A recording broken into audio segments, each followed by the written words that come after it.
Hello guys, so sorry about the beginner trip this weekend, but we're out here in the Eastern Sierras and we're going to make some videos to help get you started on learning some of the mountain skills that we would otherwise teach. So the first thing that we're going to learn is self-arrest, which was demonstrated kind of just now. I didn't see him, but by Braden here. So when we're doing self-arrest, eventually we want to end up in this position. We want to end up with our shoulder over this adze part of our axe here, with the pick firmly buried and our hand on top. We can then use this for leverage, and we can try to get our body weight on top of the axe for maximum stopping power. This position is the easiest to stop from, just on your stomach. So if I can get enough speed here, I'll demonstrate that for you now.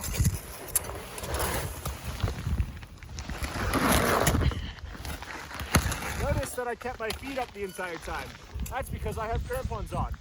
If you are sliding with crampons, you cannot dig your feet in, which might be your first instinct. If you do that, you might flip or break your ankle, and you don't want that. There are 4 positions that we need to be able to self-arrest from. I just showed you the first one. It's the easiest one, where your head is uphill and you are on your stomach. Braden is going to demonstrate the next one, where your head is downhill and you're on your stomach. Notice how he puts his axe out to the side and tries to assume the same position. The next technique is if you fell while you were descending and you're on your butt. You do the same thing. You're going to put your ice axe out to the side, you're going to roll onto your stomach and assume that self-arrest position. This last one is really dangerous. If you're practicing this on your own, make sure you're wearing a helmet. This is the most difficult position to arrest from. This is where you are sliding headfirst downhill on your back. So I'm going to assume the position and attempt to demonstrate that now. You're going to stick the axe out to the side, and you're going to swing your body weight around the axe until you're into that position, which should look something like this.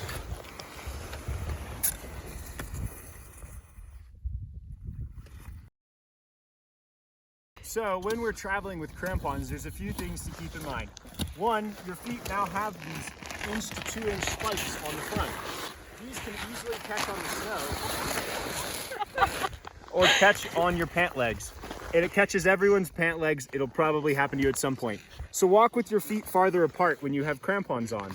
Also, bring your feet a little higher out of the snow so you don't catch your points and trip.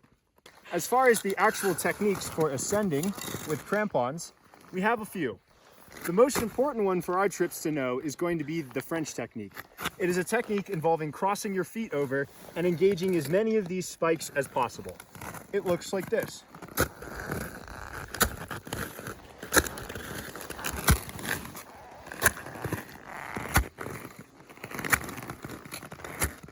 This is a very efficient way to move uphill.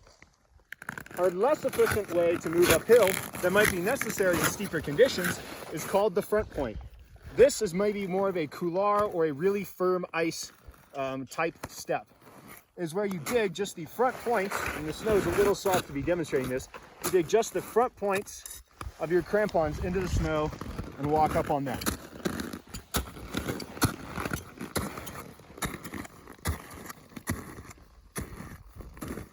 Just like that. When it comes time to descend the slope, you need to know how to do the plunge step. You have your ice axe in one hand, and you're going to take a careful step. See how I'm ready to catch myself if I fall? The heel hits first, and plunge step our way down, engaging all of the points on our crampons.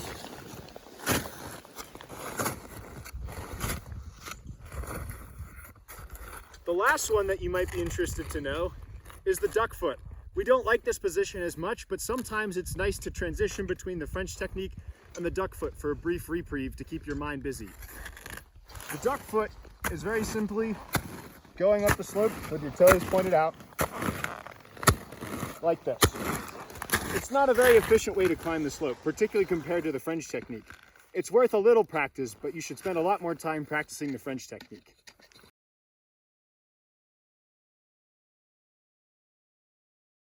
All right, everyone say their last words to Yvonne.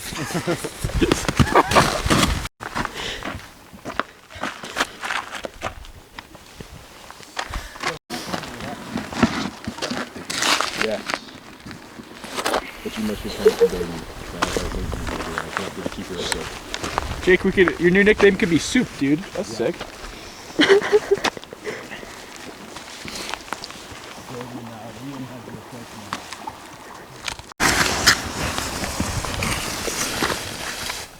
Okay, that is pretty good.